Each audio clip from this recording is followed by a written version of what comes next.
As we get started, I can't think of a more important topic for us to gather together and talk about, and I can't think of a more intimidating topic for us to get together and talk about than legacy. How do we leave a legacy in our life? How do we have the kind of influence on other people that we are proud of and a legacy that lives on? And if you're like me, you often ask, are we getting the message across? I know, guys, you're here because you want to make a difference in the world. You want to make a difference in your life. You don't show up on a Friday night and a Saturday just because you had nothing else to do. You're looking for, can we make this happen?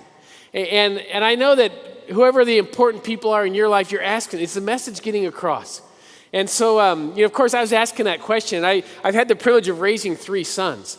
And so I've been asking the question, is the legacy moving forward? Is the message getting across? And sometimes, the answer is yes. Sometimes you wonder. For instance, I've spent most of my adult life being privileged to be a pastor. And so I was making an announcement in church one day, and I was telling all the men that we're going to have a men's breakfast this Saturday, and we're going to gather together. We're going to have eggs. We're going to have sausage. We're going to eat well. We're going to have a speaker coming in. It's going to be a great time. And my son is, what's your name, sir? Alex. Okay, my son's sitting right where Alex is. By the way, welcome, Alex. Good to have you here. Let's hear it for Alex. Yeah. Okay, so my son's sitting right where Alex is, and he's kind of taking in this announcement. And I say to all the men, so men, get here early on Saturday. We're going to meet at 7 o'clock for the men's breakfast. And my son says out loud, well, Dad, how are you going to get there? You're never up that early. Woo! Kind of voluntary humility right there in front of the whole church. Now, I don't know what was funnier, his statement or my wife's reaction. Yeah, it's just incredible. So we're asking the question, can we really get our legacy across? And guys, I just want you to turn to the guy next to you and just quickly say, you're not perfect, get over it.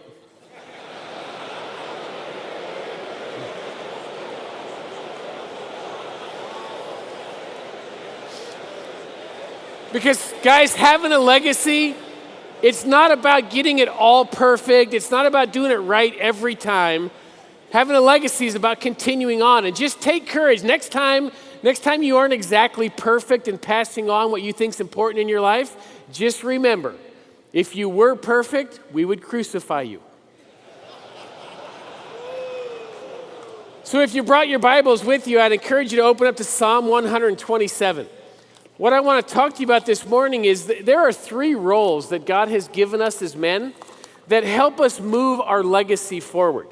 And if you can say, okay, God, I just want to work on these roles in my life. I am absolutely convinced that our legacy is a partnership between God and us. It's not just about you doing it on your own. It's not just about you figuring it all out. It's about God coming to you and saying, hey, I want to partner with you. I want to put my power in you. I want to give you my wisdom. I want to give you direction. And I want to take your life and make a difference in other people's lives. And admittedly this morning, guys, I'm going to talk quite a bit about family relationships, but please understand your legacy is not limited to family relationships. If you're in the room and you're single, there are people that God has put in your life that you're going to influence, because legacy is all about lasting influence. If you have children, you have a legacy. If you have friends, you have a legacy. If you're involved in your community at all, you have a legacy. If you go to work every day, you have a legacy because people are watching you. You live in a world that desperately wants to know, does anybody have the real thing? And God wants to partner with you to develop the real thing in your life so that you can make a difference. And one of the ways that he does that is he gives you these 3 roles. The first role that you have is you are a workman. Psalm 127 verse 1 says, unless the Lord builds the house, they labor in vain who build it. Okay, the implication of that is that God put us on earth to work. Guys, he made us strong. He gave you big muscles. It's fascinating having raised 3 sons. I noticed that all their big muscles develop first. It's kind of the way guys develop. 3 years ago, I had a granddaughter born into my family. Which, by the way, those of you who are in the room who are grandparents, I just want to encourage you, grandfathers, don't ever underestimate your influence, because it has been said that grandfathers and grandchildren get along really well because they have a common enemy. Okay, so don't ever underestimate your influence. And when this granddaughter was born into life, I started noticing she was doing this right here. She was reaching out with her fingers and grabbing things. And I thought, boy, that is strange. What is that? Because with sons, they were like, rawr, rawr, big muscles first. And God gave you testosterone to make you aggressive because he wanted you to work. He made us as builders, guys. You know, all of us are building. Some of you guys, you're good at building with your hands, and so you've built homes and you've built churches. And we are indebted to you because we can only meet in facilities like this because God made you builders. Some of you are building businesses. You just have a sense of how to make a business go and how to make a business move forward. And God uses you to build businesses so that we have the resources in our life to be successful in the ventures that God has called us to. Hopefully, all of you are helping to build a church. You know, churches need to be built physically, they need to be built financially, they need to be built structurally and organizationally. And God uses you as men to help build those organizations so there's a place where faith gets taught, where the Bible is held in high esteem, and where people can come and learn about the truth. So guys, God's called us to work. And I just want to encourage you, if you've gotten tired of working, begin thanking God for the opportunity to build something in your life. And take it serious because it's what God does through us. And I think when it comes to building businesses, building facilities, we're much more comfortable with that than we are with building lives. And so I want to take a couple of moments. If God's in partnership with us, one of the things he wants to do through you is he wants to build the lives of those around you. And so I want to talk this morning about how do you build a life? How do you go about building into people the character and the strength that it takes to live the kind of life that you're proud of? Well, the way that building a life works, I'm going to give you 3 habits. If you develop these 3 habits in your life, and if you help people develop these 3 habits in their lives, you will help develop lives that are strong and full of character. Okay? First habit in personal growth is you need to learn the truth. It's why those of us who are really interested in helping men, we all teach from this book. The reason why is that this is the truth. And when you get the truth into your mind and you say, okay, I recognize that is true. That's the first step of personal growth. Any decision you make that's based on a false thought is going to be a bad decision. And so decision making starts with you identifying what's true in life. That's why we encourage you guys to come to events like this. It's why we encourage you to be involved in church. It's why we want you to be hearing what's true in life and use your brain to work your way through life. Because when you recognize that something is true, you've taken the first step towards personal growth. And so you want to make it a habit in your life that you expose yourself to what's true on a regular basis. Second step to personal growth is you need to decide to do what is true. Once you learn what's true, the next step is to actually decide that, you know what, I'm going to do that. And the clearest example I know is it's in Joshua chapter 24, verses 14 and 15.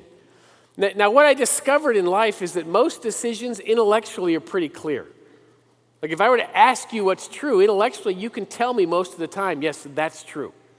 The scenario in Joshua chapter 24, let me show you how intellectually this is really pretty simple. In Joshua 24, historically what's happening is the nation of Israel has come into the promised land. They crossed over the Jordan River, they went to Jericho, and God gave them the victory in Jericho. They went from Jericho to a city called Ai. They had a resounding victory in Ai. They then had a number of battles that they had to fight as a complete army. And so they went through these battles. They won them all. And now Joshua says, men, it's time to go home. Okay, all of you guys, you have your own land. You have your own businesses. You have your own families. We have now finished our fighting as a nation. It's now time to go to your home and settle your own land. And as you go to do that, as you go to set up your home, as you go to set up your business, as you go to take care of your land, there's an important decision that you need to make. You need to decide who you're going to worship. And he says to them, choose for yourselves this day. And then he lays out the options. You have 2 options. You can worship the living God who created everything, who has led us in remarkable victory, or you can worship the gods of your fathers. Now, the gods of their fathers, they're idols, okay? It's the equivalent of this podium right here, guys. Idols are inanimate objects that we assign power to. So if I were to come to you this morning and ask you, okay, guys, what makes more sense? To serve the living God who created everything, sent his son, died on the cross, rose from the dead, defeated death, Does it make more sense to worship him or to worship this podium? See, intellectually, it's easy. Intellectually, it's very clear. But Joshua knew the decision would make all the difference. So when you get in your mind what is true, and then you decide to do it, you've taken the second step in personal growth. And Joshua declares publicly, as for me and my house, we will serve the Lord.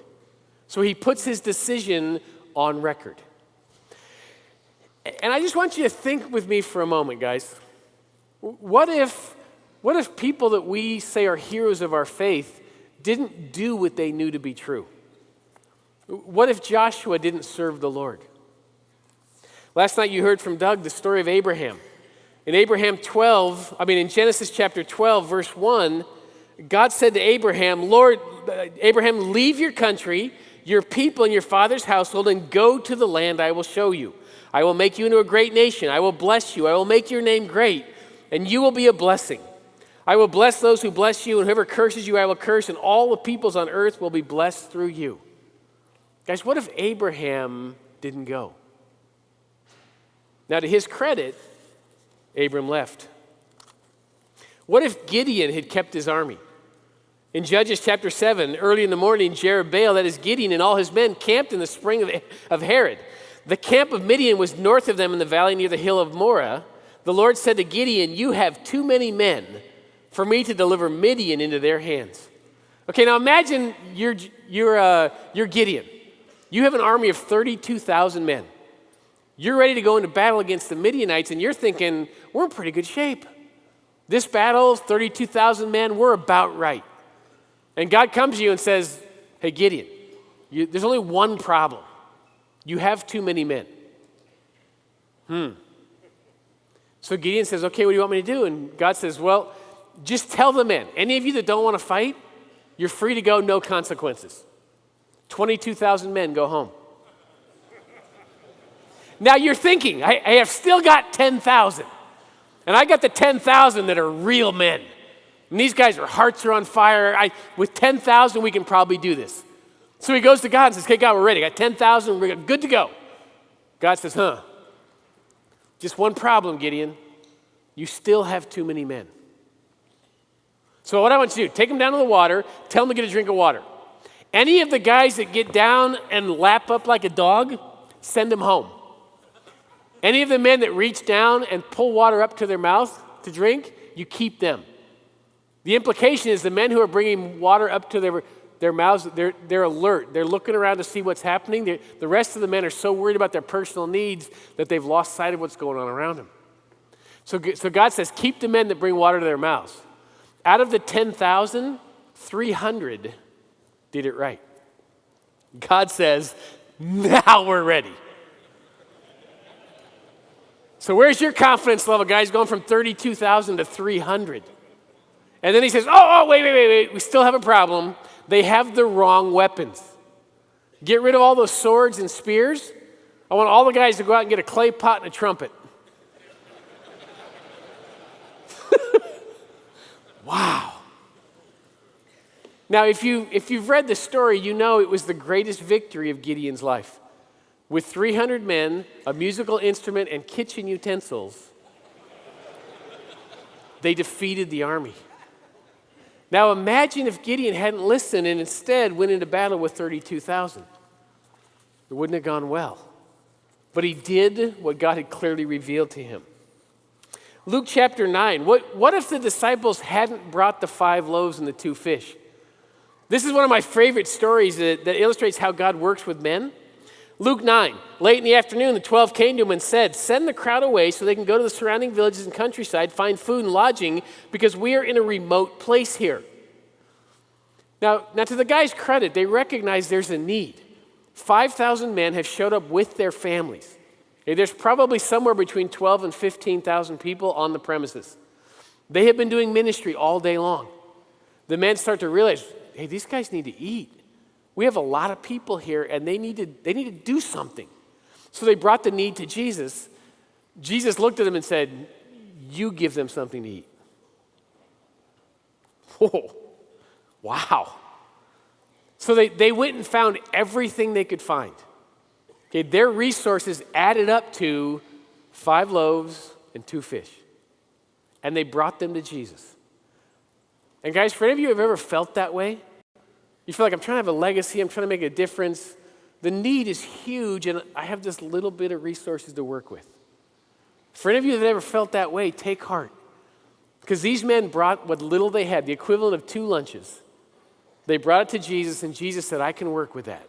And the partnership kicked into gear. And not only did everybody eat till they were full, but every disciple collected a trash bag full of leftovers. And that's the way God works. He's in partnership with us. We don't have to figure every detail out. We just need to do what we know is true. Okay? And the disciples here, they just did what God told them to do, and they went after it. And as a result, the partnership worked, and their legacy has lived on. So, learn the truth. Once you identify that something that's true, decide you're going to do it. And when you do it, habit number 3 is utilize the emotional energy that comes with it. See, what happens when you figure out what's true and you decide to do it, what happens is your mind and your will get lined up, and it pulls your emotional energy in line with it. And it's like a freight train that gets moving, and it has lots of power. That's why you've met some guys that are like really effective in their life. Like with less time, they get more done. Spiritually, they're growing at a pretty fast pace.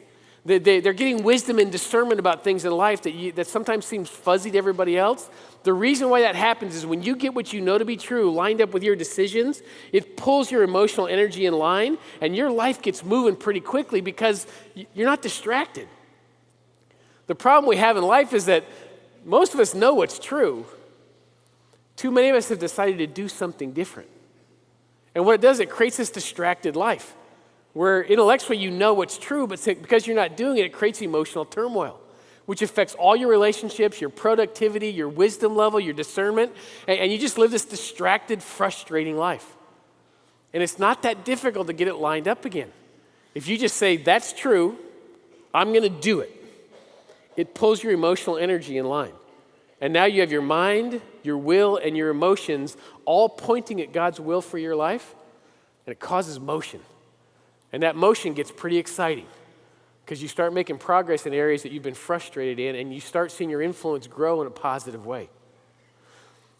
That process is referred to in James chapter 1. James is the most practical writer in the New Testament. Verse 22, he says, do not merely listen to the word and so deceive yourselves. Do what it says. Anyone who listens to the word but does not do what it says is like a man who looks at his face in a mirror. After looking at himself, goes away, immediately forgets what he looks like. But the man who looks intently into the perfect law that gives freedom and continues to do this, not forgetting what he has heard but doing it, he will be blessed in what he does. Okay, guys, remember we're in partnership here. So when you say, God, I'm going to figure out what's true and I'm going to do it, that decision on your part brings God's blessing into your life. You get increased emotional energy. We call it passion. Like, guys, don't you want to be involved in something you can have passion for? Like, I want to get up in the morning and say, man, I get to do my life today. Don't you want that? You don't want that. Got to go to work. Right? You don't want to live like that, right? You want something you can believe in and something you can have passion about. Well, this is how you get it. Is you just identify what's true and you start deciding you're going to do it, and then you let God's blessing come into your life and raise your emotional energy, raise your passion level, raise your focus. And then just live amazed at what happens. Now, I want to give you a quick illustration about what I mean by this and a decision you can make today. One of the things I learned early in my ministry is that one of the keys to your success is to learn to live at your pace. In 1 Corinthians chapter 9, we're told that we're all running in a race and that we need to run to win. Well, in the Olympics, you have different races. Some races require a fast pace. Some races require a slower pace. And then there's field events that require a whole different pace completely. And the key is for you to find your pace. I was introduced to this by a long-distance bike rider who told me that your bicycle has gears on it because there is a pace at which your legs can go all day long. And he told us, if you go faster than that pace, you will get fatigued. And then he said, if you go slower than that pace, you will also get fatigued.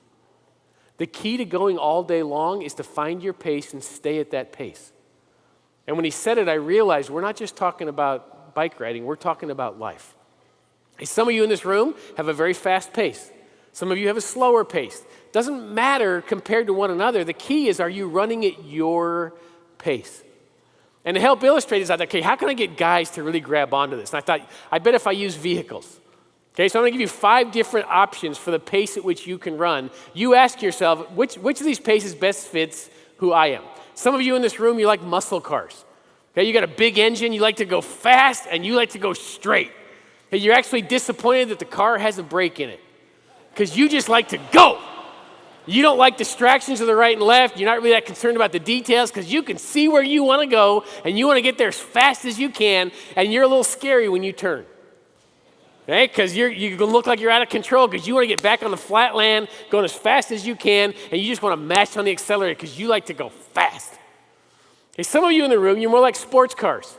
Okay, you like to go at a pretty quick pace, but you were made for the twists and turns of life. And you're all about opportunities. If you see an opportunity, you're over there. And once you get done with that, you get moving along, you see an opportunity, you take another turn and you go. And you were made to twist and turn, and you were made to go after things quickly because you recognize opportunities. Okay, you often drive people crazy because we're not sure what it is that you're actually committed to because you're always finding a new opportunity. But we love to be around you because it's a fascinating journey. Some of you in the room, you like semis. Okay? It takes you a while to get up to speed. Once you get up to that speed, you like to stay at that speed for long periods of time, and you carry lots of responsibility. And you carry lots of responsibility without getting ruffled by it. And praise God for you because you guys are like the backbones of our organizations. You're the ones that hold it together. You're the ones that make the responsibility happen. I've noticed a lot of accountants, a lot of back office people, you're semis. You just load up responsibility and you just start carrying it. Hey, now, if you ever have to change directions, it takes you a while to slow down. You need a big, long area to turn around in. Takes you a while to get back up to speed, but once you get back up to speed, you can go at that speed for long periods of time. And just because we're a bunch of guys, I brought this picture along with me right here because it's one of the most fascinating pictures of a semi I've ever seen. This guy right here obviously had too much time on his hands. Wow, huh? Okay, there's a 4th group of people in the room. You're kind of like mail trucks. You make frequent stops. And what God puts you on earth to do is you go from person to person, making sure that person has what they need. It might be task orientation, like you might be doing things for people, or you might be checking in relationally with people. But your deal in life is you go from person to person, making sure they have what they need. And as a result, you're stopping and starting all the time because you're always checking in on people, making sure they have what they need. As a result, you're great support people. You make great vice presidents. You make great encouragers. Our churches love having you guys around because you raise the health level of everybody's life in the congregation. So you're great to have around. Now, some of you are like mail trucks that just kind of move kind of at an even pace. Some of you are like those FedEx, UPS guys, like in between people. You're, okay, so the key to the mail truck is you just stop often to check in with people. And then the 5th group of guys in the room, you're like tractors. You have one speed, and that speed is slow. And your friends are always telling you, gosh, speed up, guy. You're like, okay. And then you stay at the same pace. Okay, and you were just made to go deliberate. You were made to run slow. You were made to just take care of the work in front of you. And for all of you, those of you who are in the room that are like tractors, can I just say, some of the most important work on earth is done by tractors. Like all of us eat because tractors plowed the field and harvested. And we don't want tractors moving too fast. Because when the tractors move too fast, it's a mess. But when you run at your pace, the really important work of life gets done. And this last Christmas time, I had the opportunity to be with my family in Virginia, and we hit town at the same time that huge snowstorm hit last December. And we made it to within a half a mile of our condominium, and our car lost traction. We had to be taken to our condo by the ski patrol. The first day of our vacation, 18 inches of snow, we're completely snowed in. The following day, we had the possibility of going down and digging our car out, But the roads need to get plowed and the parking lot needed to get plowed. And all I can tell you guys is that when I was looking for somebody to clear the roads, I wasn't looking for a sports car. I was looking for a tractor. And so the point here is that your pace is your pace, and you need to find your pace and live at that pace as often as you possibly can. Now, nobody gets to run at their pace all the time, but when you're running at your pace, you're highly effective. If you go faster than your pace, you're going to get fatigued, but if you go slower than your pace, you're going to get fatigued. Okay, you now have information you need to make a decision about. Are you going to do something about it? Are you going to figure out what pace you run at, and are you going to start orienting your life so you can run at that pace? Or are you going to encourage the people in your life to run at their pace? If you decide to do that, you're going to find this idea of living at your pace becomes a highly effective tool in your life. So we're workmen. Okay, guys, primarily we're building lives. Learn the truth, decide to do it, let God's blessing flow through your life. Second role God's called us to play is as a watchman. And now what watchmen do, watchmen were put at the wall of the city, and they were looking out to see if things were safe. So they were the persons that would call the alert. They were watching over the important details of the city so the city could function properly. Okay, and that's what God's called us to do. Guys, we are watchmen in our lives. If you're married, you are a watchman in your family. Your job is to look around and say, are the relationships of my life working well? Okay, watchmen, what they do is they guard the gates. And the gates of your life are your relationships. If you're not married, guys, you've got friends. You've got colleagues. And God has placed you in those people's lives so you can watch out and say, are things going well? And understand that most of the watchman's work is watching. Most of the time, they just stood there looking out. But then periodically, they got to jump into action. Because when it's time, it's time. Like when the Bible talks about waiting on the Lord is not a passive pursuit. Waiting on the Lord means you're set and you're ready to move, but you're not going to move until God says go. That's what waiting is. That's what watchmen do. Okay, so in our relationships, guys, we're waiting. We're watching to see, when am I needed? When do I need to jump in? And when it's time, you move. That's why preparation is so important. If you don't get any training in your life and then it's time to move, you don't know what to do. But if you get yourself trained up and say, God, I'm ready. When you say go, I'm going to go. So let me talk about just a couple of the most important relationships in our life. The first one, for those of you in the room who are married or those of you who would like to be married, okay, the key to your wife's heart is you need to secure it. Okay, our wives, our daughters, ladies, they speak the language of security. Okay, the question they're asking all the time is it safe for me to be who I am today around you? Okay, it's based on the fact that their lives are always changing. Okay, it starts with their menstrual cycle, which, praise God, we don't have to deal with that personally. Okay, like I heard a comedian say, that women know when they become women because they have that meeting at school, where they talk about the period that's coming, and one of the girls, the response is like, okay, I'm going to bleed? Is it going to hurt? And the response was, well, not you, but everybody around you.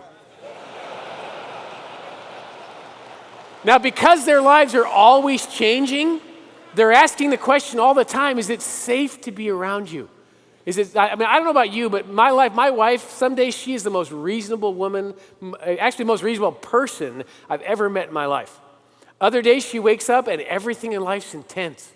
Other days she wakes up and we can't reason about anything. She wakes up the next day, everything's calm again. There's just this constant shifting going on in my family. And if I can get the message to her that, hey, it's safe to be who you are around me. I may not like it all, but it's safe to be who you are. Now, as guys, this is a learned skill. Okay, I would never come here to this meeting of 5,000, get down on my knee and say, guys, are you feeling safe today? That's creepy, isn't it? See, it's not the language we speak. I might say to you, guys, did you conquer anything this week? Did you make any steps forward? Did you recover from something this week? Did you make something happen? See, that's the way we talk to one another. We don't talk this language of safety. We know it's an issue in life. It's just not the primary issue for us. For your wives, your daughters, it's the primary issue. And so what you need to learn how to do is to speak statements of security into her life. Okay, I'll give you an example. I was working with my wife. I have the privilege of speaking together with my wife often. And so we have to develop seminars together. So we're sitting at the computer, and we have made an appointment to get together and work on a seminar. Okay, so guys, I'm coming in work mode. Okay, we're there. We are working on the seminar. Okay, I'm single focused. I'm lasering in on this deal. Okay, and it was one of those days where everything I said was wrong. You know, hey, how about if we do this? Oh, that's a dumb idea. Okay, well, how about if we do this? That'll never work. Well, what about this right here? Man, it's such a guy thing. I'm like, you know, I'm sitting there going, okay, well, now nothing I'm saying is working. Like, obviously something's wrong here. So I said, Jesus, can you help me out? Okay, I don't know how to break through this, and I cannot work in this environment. I'm going to be frustrated to no end at the end of this day. So, like, what do I do? This thought crossed my mind. Hey, Bill, say this to her. I looked at her. I said, wow, Pam, you're really missing me, aren't you? She went, yeah. We've just been so busy, and, you know, you're working hard, and I'm working hard, and I really just want to go on a date with you, but we have to do this work, and so I was really disappointed, so thanks for noticing. And she put her head on my shoulder. And I was like, wow. Took us about 5 minutes to work through all that, and bam, we kicked into gear. Because when you meet your wife's security need, she's easy to live with. When you don't meet her security need, just about everything you say and do is wrong. So if you want to have a great relationship with your wife, you've got to learn to speak the language of security. Okay, now when it comes to your kids, what your role is as a watchman in your kids' life is you need to push their growth. Because there are times in their life that they just don't get it. They don't know what's next. They don't know what's happening, and so you need to push your kids' growth. And one of the beauties of the way God designed marriage is men and women are very different, and so we have a different influence on the people in our life. And so as men, we have a different influence than our wives do, and so I brought along a little video clip that just illustrates how we approach parenting just a little bit different. So enjoy this video clip right here.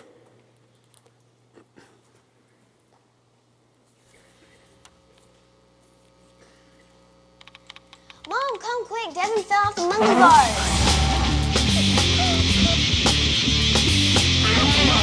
Honey, are you okay? Oh, let Mommy look at it. Oh, does my little baby have a bruise? Dad, come quick. Devin fell off the monkey bars. All right. What's up, buddy? It hurts really bad. Oh, this is nothing. When I was your age, your granddad Pap ran over my big toe, cut it off with a lawnmower. Yeah, just run on inside and get yourself a drink of water, okay? Wipe up those tears. I'll go to the garage, get some duct tape, and get this thing fixed up just as good as new, okay?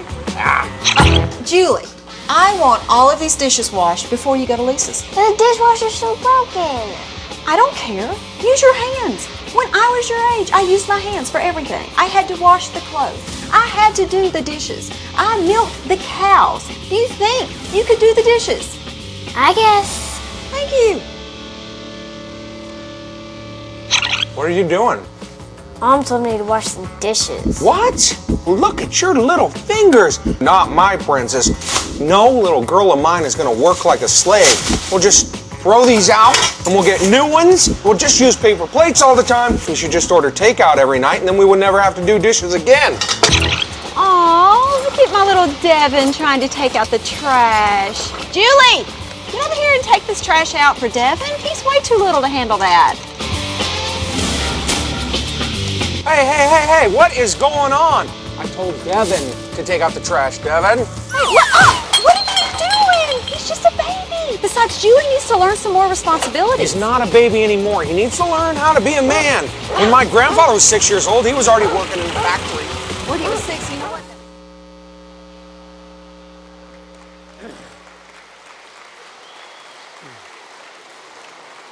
So men, God puts you in young men and women's lives to help them make decisions.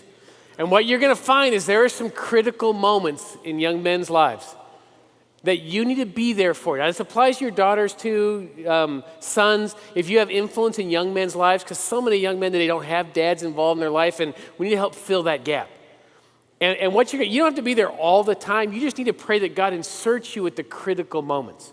Okay, I'll just give you one example. My youngest son, Caleb, he's a remarkable young man. He's very intelligent. He's physically gifted, but he is way too content. Like, he has had to learn urgency in life. So he gets these great ideas about life, but the follow through sometimes is hard for him. And so after his junior year in high school, he started talking to me almost every day. Dad, I want to play college football. I want to play college football. I want to play college football. And I heard him talk about it over. And at first, it was kind of fun to hear him talk about it, but he wasn't working very hard at it. Like I know, my oldest son played college football, and my middle son went to the University of Louisville on a cheerleading scholarship, which, thank God, has become highly competitive, and it's not what cheerleading used to be. For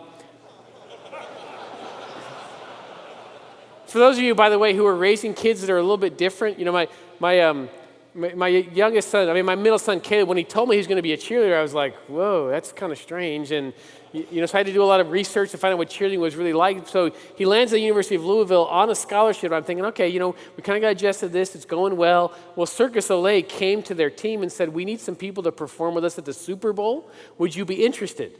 So he said yes. So about the time I got used to him being a cheerleader, he joined the circus. Okay, so my youngest son, he's not working very hard at what he says he wants to do. And I was praying for him and seeing no motion. And I finally said to him, Caleb, listen, I hear you talking about wanting to play college football. You are not working hard enough to get there. So either start working harder or stop talking about it. And there are times in life, men, that we need to play that role. We just need to call our sons and daughters out. We need to call young men and women out and say, hey, if you're going to talk about it, be about it. And if you're not going to be about it, stop talking about it. Okay, now to his credit, he jumped in. And to just make the story short, let me show you a quick clip of my son playing college football right here.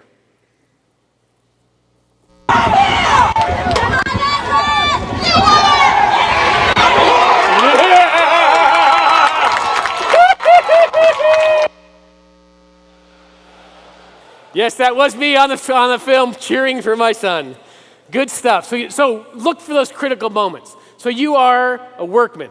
Got to be busy building lives. Second, you are a watchman, looking for those critical moments in your critical relationships.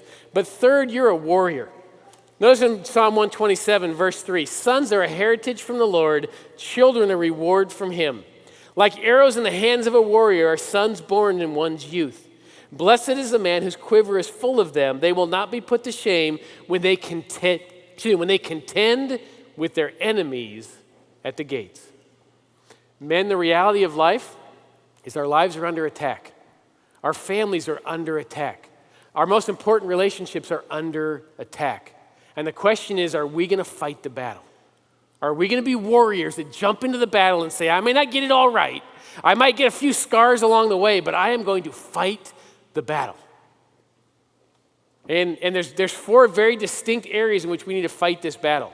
The first part of the battle is that we need to fight the battle of thoughts. Okay, we live in a world that does not think right. Romans chapter 8, verse 6 says, the mind of sinful man is death, but the mind controlled by the Spirit is life and peace. Okay, there's a war going on between what is true and what is false. 2 Corinthians 10, Paul said, we demolish arguments and every pretension that sets itself up against the knowledge of God, and we take every thought captive to the obedience of Christ. Okay, the idea here is that we take thoughts and we chain them down so that they can't move until we say they can move. It's a very aggressive process that we need to do with our thinking because the old nature doesn't think right.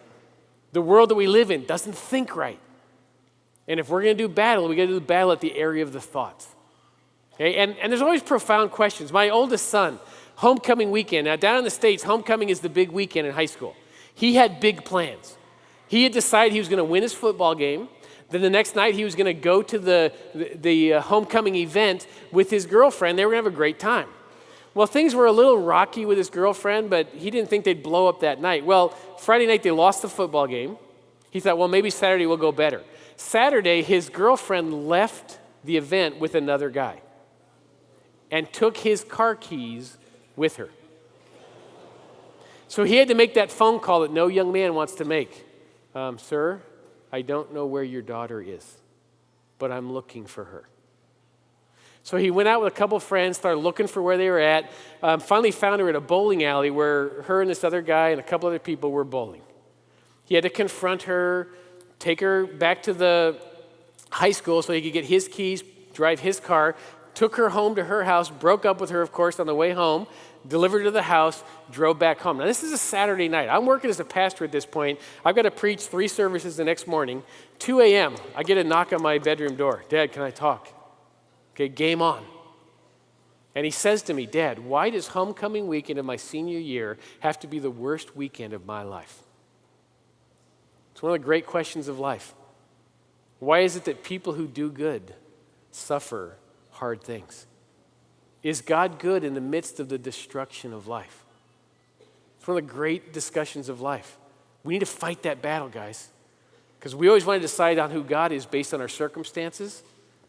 We need to view our circumstances as a place to present the gospel only. God is always good all the time. Amen? We've got to fight for that battle. The other battle is really the battle of the heart. 1 John chapter 2 tells us how it's fought. All that's in the world, the lust of the flesh, the lust of the eyes, and the boastful pride of life is not from the Father, but is from the world. Okay, lust of the flesh, that is your inner nature wanting to crave its desires and fulfill them. The lust of the eyes is everything I see, I want. The pride of life says, I can make my own rules. We need to fight that battle, guys. Because the lust of the flesh, the lust of the eyes, and the pride of life will never bring fulfillment. And when you see people making up their own rules, you need to jump into the battle. I'll just close with this story. I told you about my middle son. He's just been our different child. I mean, I love him to death. He is gifted with people. He and I today are developing a really good friendship now that he's 24 years old. He was tough to raise. And he has been one issue after another after another. Well, he ends up at the University of Louisville. They have a very powerful cheerleading squad. He has 5 national championship rings in cheerleading. He's the only son I've got that's been on national TV, on ESPN, CBS Sports in a national competition. He's just a very talented young man. But the first couple years at the university, he was kind of thinking he could make up his own rules, and we were getting pretty concerned about him, praying for him daily, and just saying, we got to do something about this. Well, it came to a head at a nationally televised football game. He gave a one-finger salute to his head coach, and my wife was at the game. Now, we now have an issue. This is a culmination of a few bad decisions that he's making, and we both had this sense in our heart. If he doesn't shut it down right here, this is going to get really bad. So my wife and I got on the phone with each other and said, how are we going to handle this? And what we decided is I got on the phone with him. I said, Zach, I saw what you did. I didn't think it was funny. We're not sacrificing to have you at this university so you can learn how to do this. So here it is, young man. You have one shot. You're going to meet with your mom right now. You're going to get this right and figure it out, or I will be on a plane tomorrow to move you home. Got it?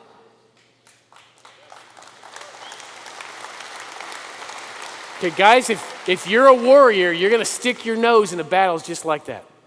And I praise God my son responded well. Not all sons do. Because all of our kids, all the people we want to influence, they all have free will. I just praise God he chose well. Even if he hadn't, it would have been right to get in the battle. So guys, I just want to encourage you right now. You matter. You are a watchman. You're a workman. You're a warrior. When you stick your nose in the battle, lives will change. Okay? So guys, game on. Get on with it. God bless you.